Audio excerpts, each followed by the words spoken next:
6 bouteilles d'oxygène pleines gisaient à 2 mètres de 3 personnes à l'agonie.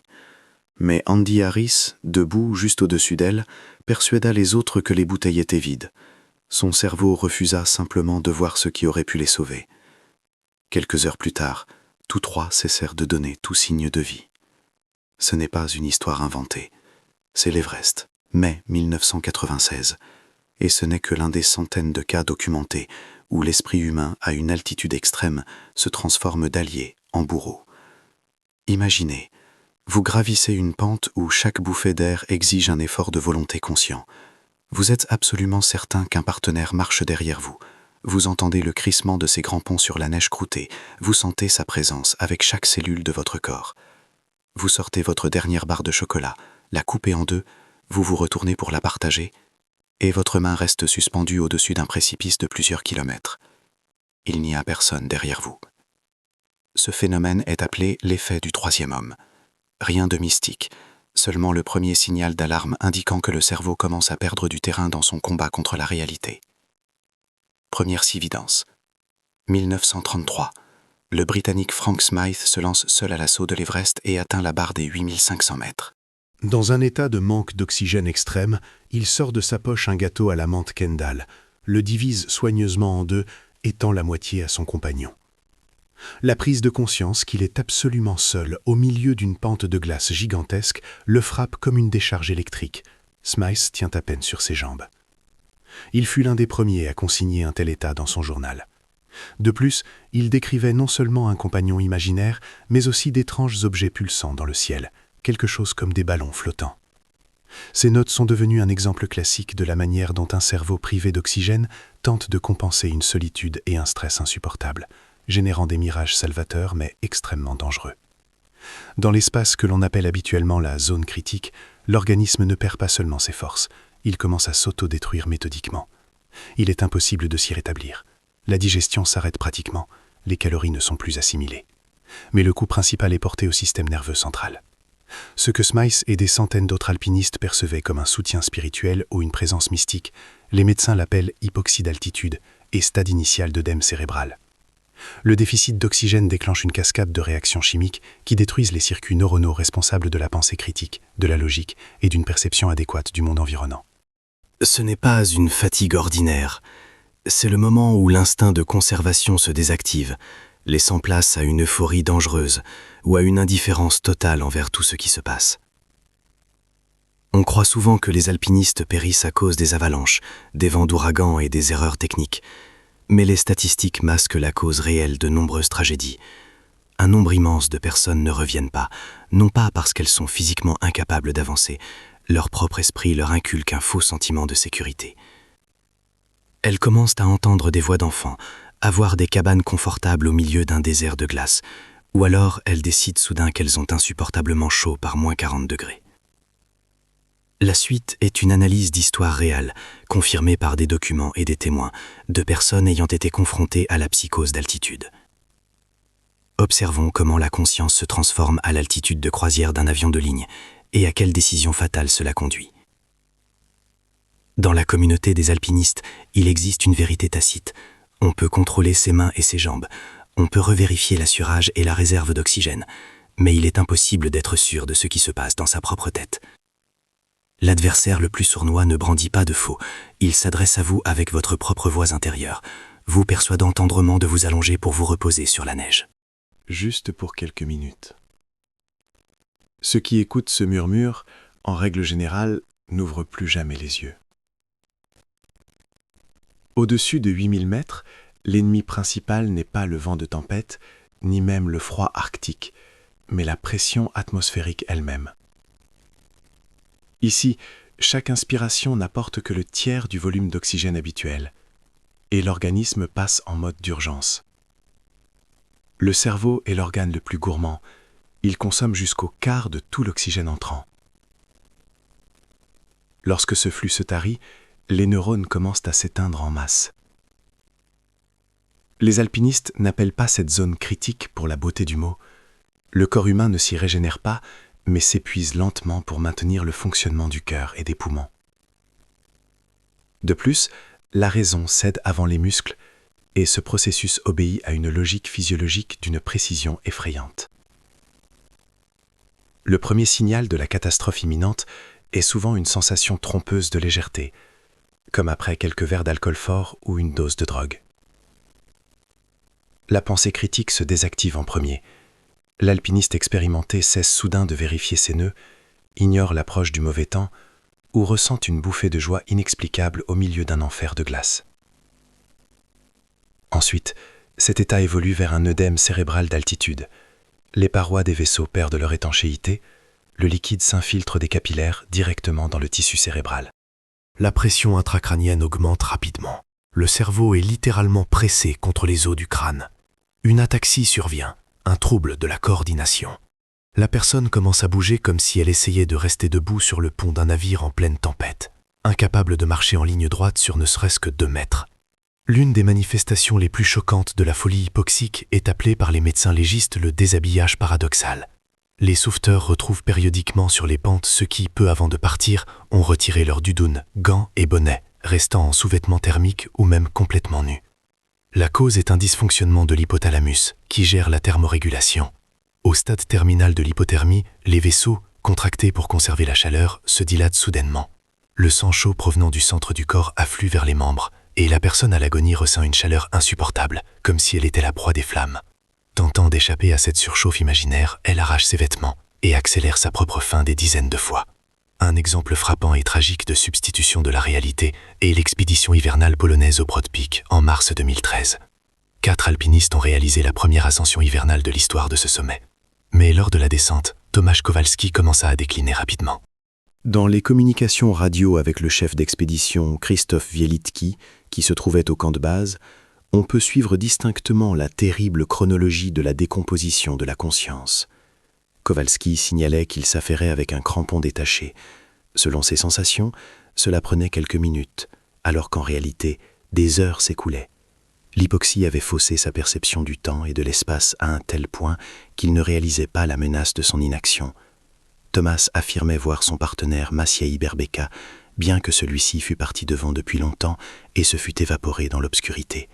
Le cerveau de l'alpiniste construisait une version confortable de la réalité, où il n'était pas nécessaire de se lever et de se battre, mais où l'on pouvait simplement s'asseoir et manipuler indéfiniment son équipement. Aux appels du chef lui demandant de se lever, il répondait mollement, se plaignant d'une fatigue étrange et de l'incapacité de faire ne serait-ce qu'un pas.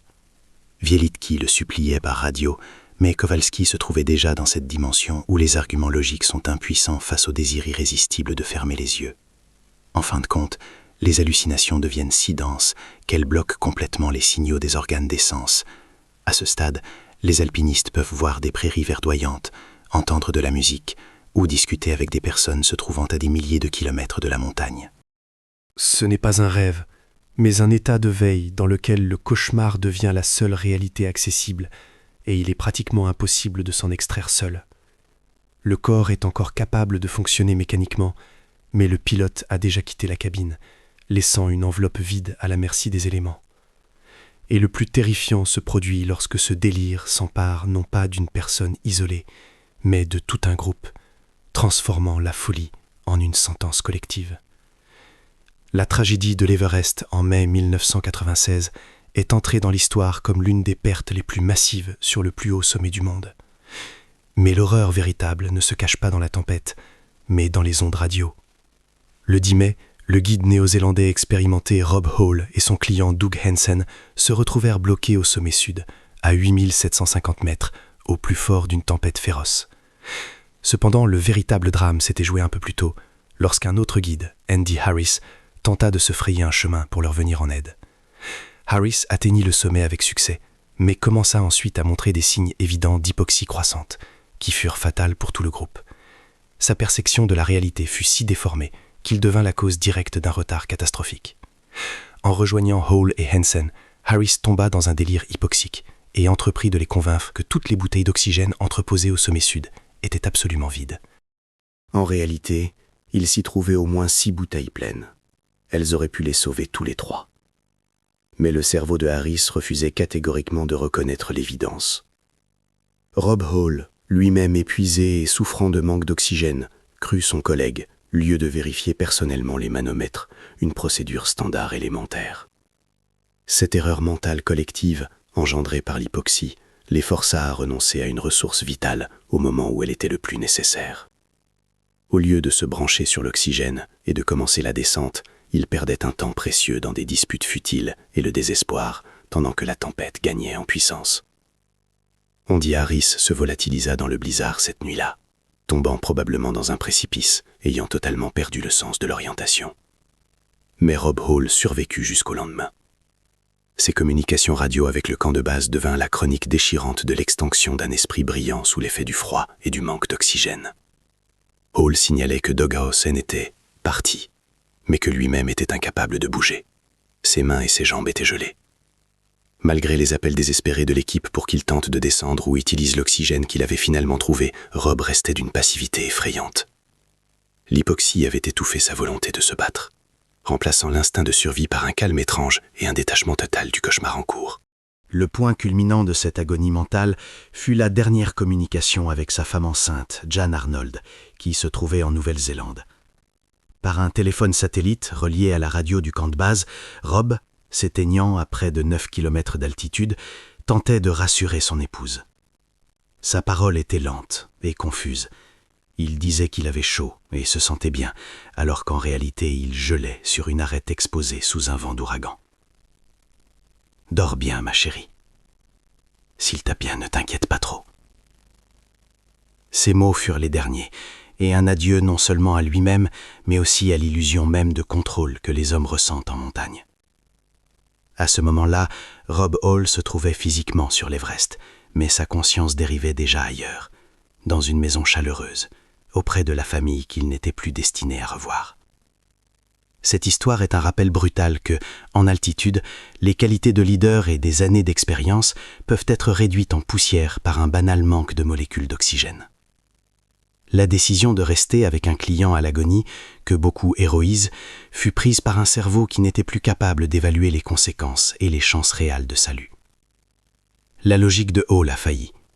Il ne s'est pas sacrifié à la suite d'un choix conscient, mais parce que l'hypoxie l'avait privé de la capacité de voir une alternative.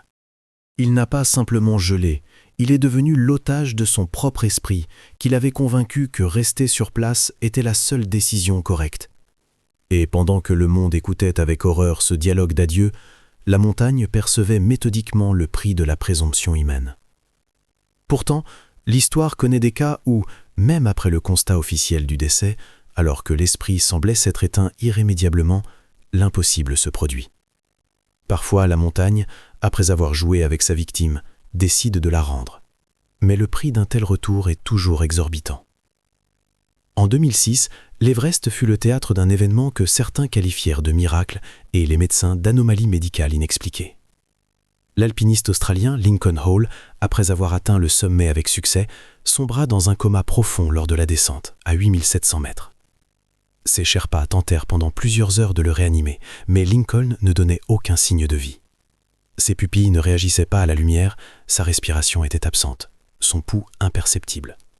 Avec la tombée de la nuit et l'épuisement des réserves d'oxygène, le chef d'expédition Alexandre Abramov prit la décision la plus difficile, déclarer Hall décédé et ordonner aux Sherpas de redescendre pour sauver leur propre vie. Lincoln fut laissé assis sur une arête neigeuse, entouré de pierres, et des condoléances furent envoyées à sa famille en Australie. Cependant, Lincoln Hall n'était pas parti. Il était tombé dans un gouffre hypoxique profond, où la frontière entre la réalité et l'hallucination s'était totalement effacée. Il passa toute la nuit dans la zone critique, sans oxygène supplémentaire, sans sac de couchage, sans gants, par une température inférieure à moins 25 degrés. Dans sa conscience, il n'était pas sur la montagne. Son cerveau, tentant désespérément de se protéger de l'horreur de l'extinction, l'avait transporté dans des mondes totalement différents. Plus tard, Hall décrivit des visions éclatantes. Il voyageait dans des paysages surréalistes, communiquait avec des êtres inexistants et était absolument convaincu d'être en sécurité. Cette psychose puissante lui sauva paradoxalement la vie. Il ne ressentait ni le froid, ni la peur, et cela permit à son organisme d'entrer en mode d'hibernation, ralentissant son métabolisme au minimum. Le lendemain matin, 12 heures après qu'il eût été laissé sans signe de vie. Un groupe d'alpinistes dirigé par Dan Mazur passa par là.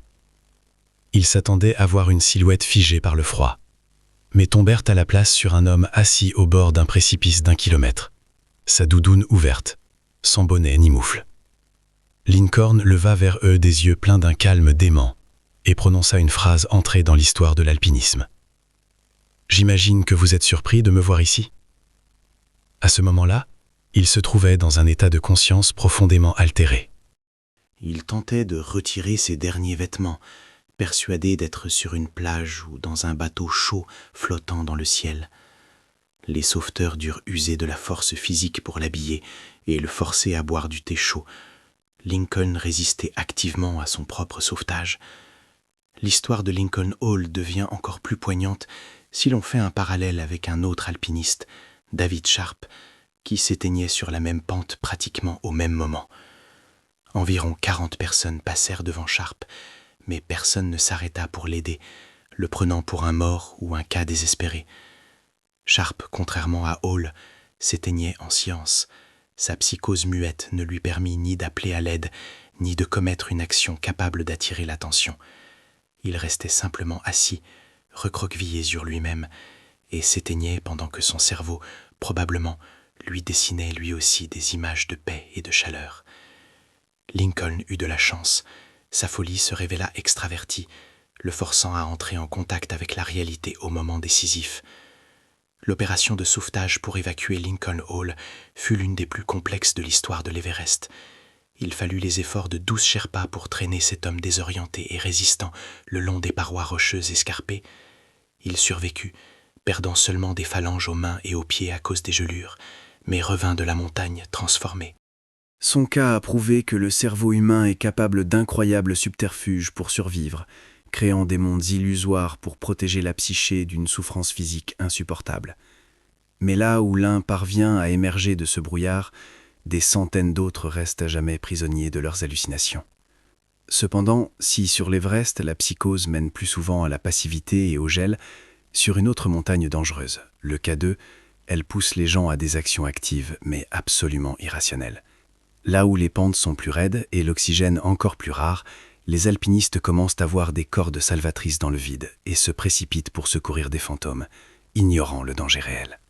Le K2, ou Shogori, le deuxième plus haut sommet de la planète, porte le sombre surnom de « montagne sauvage » et emporte un grimpeur sur 4 parmi ceux qui osent lui lancer un défi. Contrairement à l'Everest, il n'y a ici presque aucune section plane, et la difficulté technique de l'itinéraire exige une concentration extrême à chaque pas. Mais c'est précisément la concentration qui est la première victime dans la zone critique au-dessus du bottleneck, un couloir étroit sous un sérac géant suspendu. En 2008, une tragédie s'y a déroulée, surnommée l'été noir. En 48 heures, 11 alpinistes ne sont pas revenus.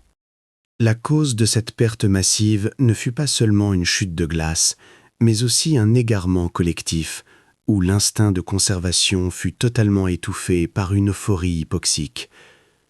Lors d'un déficit d'oxygène critique, le cerveau commence à bloquer le sentiment de peur, le remplaçant par une fausse confiance en sa propre invulnérabilité.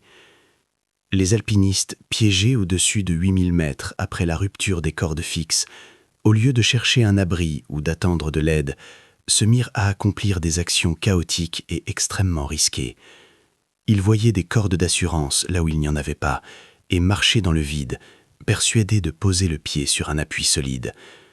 Des témoins ont raconté comment des grimpeurs expérimentés ignoraient les avertissements directs d'avalanche, continuant leur progression avec l'insouciance d'une promenade dominicale dans un parc. Ce phénomène de disparition de la peur est un mécanisme de défense de la psyché, mais en altitude, il se transforme en un aller simple. La figure centrale de ce drame fut l'alpiniste irlandais Gerald MacDonald, le premier Irlandais à avoir conquis le K2. Après une ascension réussie et une nuit passée sur la pente dans des conditions extrêmes, il commença la descente et tomba sur 3 alpinistes poréens empêtrés dans des cordes et suspendus la tête en bas. Se trouvant dans un état d'épuisement extrême et souffrant sans aucun doute d'hypoxie, MacDonald prit une décision qui, aujourd'hui encore, suscite le débat. Héroïsme ou folie ? Au lieu de passer son chemin et de préserver sa propre vie, il passa plusieurs heures à tenter de libérer les inconnus, épuisant ses dernières forces. À un moment donné, probablement sous l'influence d'hallucinations ou d'une perte d'orientation spatiale, Gérard a commencé à remonter, s'éloignant du camp salvateur. Les autres alpinistes qui l'observaient de loin ne comprenaient pas la logique de ses actions. Il se déplaçait comme s'il poursuivait un but supérieur, invisible pour les autres. Selon l'une des versions, son cerveau, altéré par l'altitude, l'aurait convaincu de chercher un autre point d'appui pour sauver les Coréens, bien que cela fût rationnellement insensé. MacDonnell a finalement été emporté par une nouvelle chute de sérac, mais son obstination irrationnelle a permis à l'un des Coréens de se libérer, bien que celui-ci ne soit pas revenu non plus par la suite. Les actions de MacDonnell sont une illustration frappante de la manière dont, en altitude, l'impératif moral peut fusionner avec la psychose, engendrant un mélange explosif de sacrifice de soi et de comportements autodestructeurs. Le cerveau bloque le programme biologique de base, survivre à tout prix, au profit d'une idée abstraite d'aide qui, dans des conditions normales, serait irréalisable. Dans un état d'hypoxie, l'être humain cesse de se percevoir comme une entité physique ayant besoin d'oxygène et de chaleur. Il devient pure fonction, idée, esprit. C'est pourquoi de nombreux disparus du K2 ont été retrouvés dans des positions témoignant du fait qu'ils tentaient de réparer quelque chose jusqu'à la dernière seconde, nouer un nœud, chercher un chemin inexistant, ignorant totalement le fait que leur organisme s'était déjà arrêté. Mais que faire si un compagnon commence, sous vos yeux, à discuter avec les pierres ou tente de détacher sa sécurité au-dessus du gouffre? Comment sauver une personne convaincue d'être en parfaite sécurité et qui résiste activement à toute aide? Les opérations de sauvetage à de telles altitudes ne sont pas une simple question de transport. C'est une lutte contre la folie d'autrui, où les arguments sont inutiles et où le temps se compte en minutes. Extraire une personne dont l'esprit est envahi par la psychose d'altitude est une tâche qui dépasse de loin les limites de l'endurance physique et de la technique alpine. Le sauveteur n'est pas confronté à une simple silhouette immobile de 100 kilos, mais à un être agressif et dément, sincèrement convaincu d'être en sécurité totale. Tenter d'attacher une telle victime à une corde de sécurité se transforme souvent en un corps à corps au bord du précipice, où chaque faux mouvement menace les deux protagonistes. Un alpiniste en état d'hypoxie profond peut percevoir les sauveteurs comme des ennemis, des démons ou des hallucinations l'empêchant de se reposer, et il résistera activement à toute tentative de le déplacer. Dans de telles situations, l'éthique passe au second plan, cédant la place à une pragmatique rigoureuse. Pour préserver la vie, il faut parfois frapper, ligoter ou traîner la personne de force, en ignorant ses cris et ses supplications de la laisser tranquille. L'arme principale dans cette bataille pour la raison n'est ni le piolet ni le thé brûlant, mais une petite ampoule d'un glucocorticostéroïde de synthèse, la dexaméthasone. Dans l'alpinisme de haute altitude, ce médicament a la réputation de « ramener d'entre les morts ». Il est capable de réduire temporairement l'œdème cérébral et de redonner à la personne la clarté de conscience. Dans une situation critique, quand la victime est incapable d'avaler des comprimés, l'injection est pratiquée directement à travers les couches de vêtements, dans la cuisse ou l'épaule, sans perdre de temps en désinfection. L'effet peut se faire sentir dès la demi-heure suivante. L'homme qui, un instant plus tôt, parlait à des interlocuteurs invisibles et ne tenait pas debout, reprend soudainement connaissance, retrouve la parole et, surtout, la capacité de se déplacer par lui-même. Cependant, ce réveil est trompeur et de courte durée. La dexaméthasone ne guérit pas l'hypoxie. Elle ne fait que dissiper les symptômes pendant quelques heures, ouvrant une fenêtre minuscule pour une descente d'urgence. Si l'intervention médicamenteuse est impossible ou ne produit aucun effet, l'opération de sauvetage se transforme en une contrainte physique brutale, exigeant des efforts surhumains. L'histoire regorge d'exemples où des Sherpas, en évacuant des clients délirants, ont été contraints d'utiliser la force pour les obliger à se lever et à marcher. C'est un tableau terrible. À 8000 mètres d'altitude, là où chaque pas est un calvaire, un groupe de personnes frappe et pousse littéralement son compagnon vers le bas, parce que c'est le seul moyen de ne pas le laisser s'endormir pour toujours. La psychologie du sauveteur doit, à ce moment-là, subir une transformation radicale. Il a le devoir de désactiver sa compassion pour les souffrances immédiates de la victime afin de préserver sa vie à long terme. La pitié en altitude tue plus vite que le gel, et celui qui tente de raisonner un fou au lieu d'agir avec fermeté risque de rester à ses côtés pour l'éternité. Le modèle d'un sang-froid incroyable et de la capacité à agir au milieu de la folie générale est devenu le travail de sauvetage légendaire d'Anatoly Boukrev lors de la tragédie de 1996 sur l'Everest.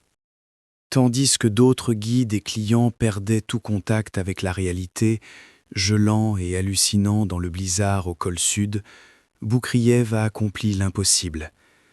Au cœur de la nuit, en pleine tempête, avec une visibilité nulle et un vent d'ouragan, il est sorti seul à 3 reprises à la recherche des égarés, sans utiliser d'oxygène supplémentaire. Son cerveau, endurci par des années d'entraînement en altitude, fonctionnait comme un ordinateur de précision, éliminant la panique et les émotions. Cela lui a permis de localiser un groupe d'alpinistes qui se préparait déjà à la fin. Boukriev a trouvé Sandy Hill Pittman, Charlotte Fox et Tim Madsen, regroupés en tas, totalement désorientés, couverts d'une croûte de glace et incapables d'évaluer la situation de manière adéquate. Au lieu d'engager le dialogue ou de s'enquérir de leur état, Anatoly a agi de manière décisive et fulgurante, comprenant que chaque minute comptait.